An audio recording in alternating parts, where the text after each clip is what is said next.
IMF हमारे साथ बैठी हुई है, मगर IMF को थोड़ा सा ये तो बता दें कि यूनाइटेड नेशंस के थ्रू तुम तो अफगानीज खरीद रहे हो, तुमने अफगानीज खरीद रहे हो भाई, अफगानी से तुम क्या कर रहे हो और इतना क्या जरूरत है तुम्हें? इन अदर वर्ड्स, चुपके से तुम अफगानिस्तान को एक किस्म का सब्सिडी दे रहे हो। चलो ठीक है, वो अफगानिस्तान आपका दोस्त है, दुश्मन है, क्या है हमें नहीं पता, और अगर उनका भला होता है तो हमारा भी भला तो कर लें।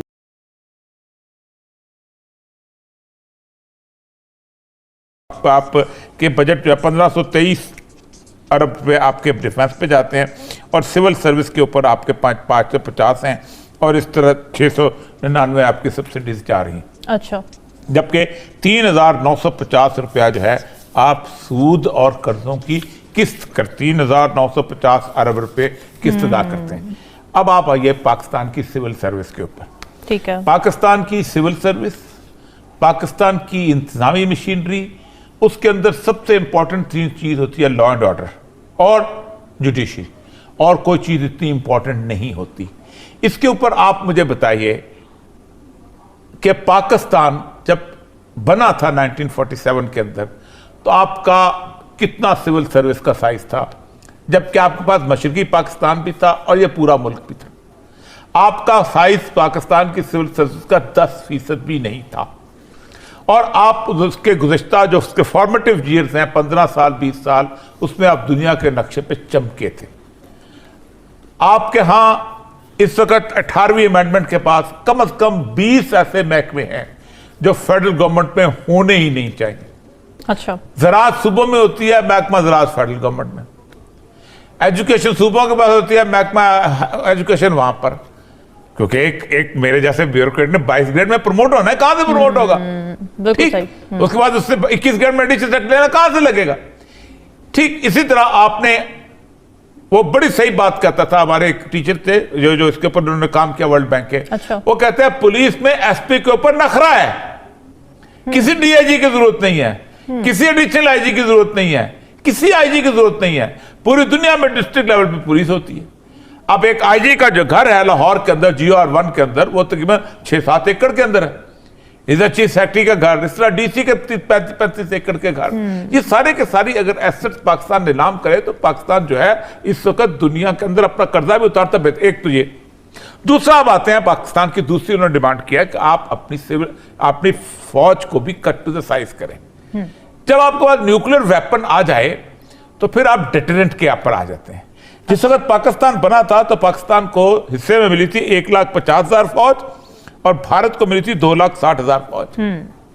इजराइल एक नजरियाती स्टेट है, इसराइल में रेगुलर आर्मी नहीं है। बिल्कुल।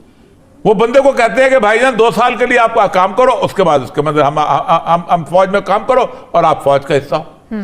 आप 1,75,000 फौज रखते हैं अमेरिका के लिए कि आप बॉर्डर पे लगाएंगे, और भाई अमेरिका को जरूरत है अपनी फौज लाके बिठाए जितनी बिठानी है और चला जाए। सही। हम चाइना को जरूरत है, हम फौज इसलिए भर्ती करते हैं क्योंकि हम उस फौज से पाकिस्तान के अवाम पे रूल करना चाहते हैं। आप चाइना का सीपैक उसको अपनी सिक्योरिटी की अरेंजमेंट करो, नॉट आर्मी, सिक्योरिटी की अरेंजमेंट करो, और क्यों अगर जरूरत है उसको सीपैक है खुद करे। अच्छा। लेकिन मसला सारा यह है कि हमने उसको डिटरेंस के लिए रखा हुआ है। मैं आपको एक बात बताऊं कि इस साइज की पाकिस्तान आर्मी और इस साइज की civil service, military and civil bureaucracy, ये दोनों पाकिस्तान को रन नहीं कर सकती अगर यही हालत। हां, रन कर सकती हैं अगर आप कमाना शुरू करते हैं। कमाना शुरू करते हैं। कोई साउथ कोरिया रन करता है। वजह, साउथ कोरिया $12 अरब खर्च करता है फौज पे, हम $4 अरब खर्च करते हैं फौज के ऊपर, लेकिन कमाता है। आप कमाने दो लोगों को, आप लोगों को कमाने नहीं देते हो। आपने चोर चक्के जो जिस तरह की सूरत हाल हो उनको प्रोटेक्ट करते हो, उनको सिविल सर्विस में भी वो हैं, पॉलिटिक्स में भी वो हैं, बददियानत भी वो हैं। आप जिस मुल्क के अंदर ये तसव्वुर बन जाए कि नैब और तरक्की साथ साथ नहीं चल सकते, वो मुल्क कभी तरक्की नहीं कर सकता।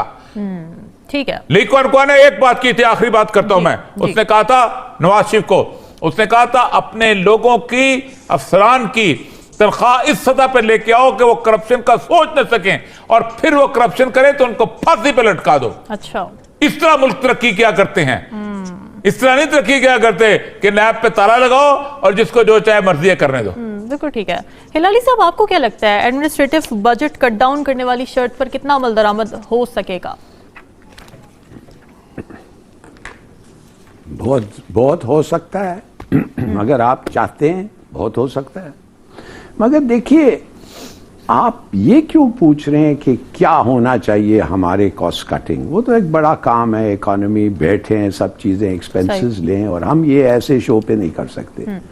मैं सिर्फ ये कहता हूं कि आप वादा क्यों करते हैं जो वो पूरा नहीं कर सकते? कि आप पैदा हुए झूठे? Are you born lawyers?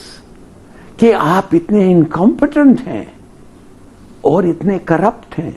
क्या वजह है भाई? आपको पता है कितने पैसे की जरूरत है, आपको वो पैसे मिलते हैं, आप ही मांगते हैं, आपको मिलते हैं, मगर आप उससे ज्यादा खर्चते हैं। तो उसका वजह क्या है? आप इनकॉम्पिटेंट हैं।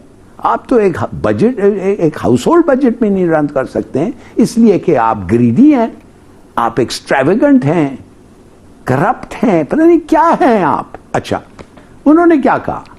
ये जो आए थे उन्होंने कहा जी सीधी सादी बात है, आपने एग्री किया था एक्स्ट्रा जीएसटी लगाएंगे 800 बिलियन का, आप फ्यूल टैक्स लगाएंगे, वो पेट्रोलियम लेवी, प्लस आप इलेक्ट्रिक चार्जेस 70-80% से बड़ा करेंगे, गैस जो नॉमिनल प्राइस पे मिलता था आप उसको 120% ज्यादा करेंगे, और आप हमारे कर्ज को प्रिंसिपल एंड इंटरेस्ट आप देंगे। ये इस तरीके से आप उसको फेंटेंगे। हम आपके साथ बैठ के मान लिया, 23 दफे आपने फेल किया है, 23 टाइम्स आपने कहा है सॉरी हम कर नहीं सकते। क्यों नहीं कर सकते? आपका विल नहीं है, आप करप्ट हैं, आप ग्रीडी हैं। तो उन्होंने कहते हैं हम नहीं बताना चाहते आपको आप कैसे करेंगे, मगर अगर आप कहते हैं हम नहीं कर सकते और हमें आप बिठा के पूछते हैं तो माय गॉड, क्या ये मुश्किल काम है? एग्रीकल्चरल टैक्स लगाओ, रिच को टैक्स करो, जीएसटी बढ़ाओ, डायरेक्ट टैक्सेशन करो, क्या बात है? देखिए इतना आसान है, इतना आसान है, मैं बताता हूं कितना आसान है। आप देखेंगे कि आपके जो हमसाया में घर है, आप जानते हैं वो घर कैसा बना, कितने पे बना, कितने का बनता है, और आप पता करेंगे कि यार ये तो कस्टम्स का इंस्पेक्टर है। तो आप कहेंगे इसको पूछो तो सही, उसको पूछो, अगर वो ठीक से जवाब दे दिया फाइन, अगर वो जवाब नहीं दिया, जैसे ली क्वान यू कह रहा था, जैसे चीनी कहते हैं, तो आप उसको ले जाएं और कहें कि आपने you have caused a loss to the state 14 lakh से ज्यादा, लिहाजा उसका सजा है मौत, मगर हम आपको गोली से जो मारेंगे उसके लिए भी आपसे हम पैसे वसूल करेंगे।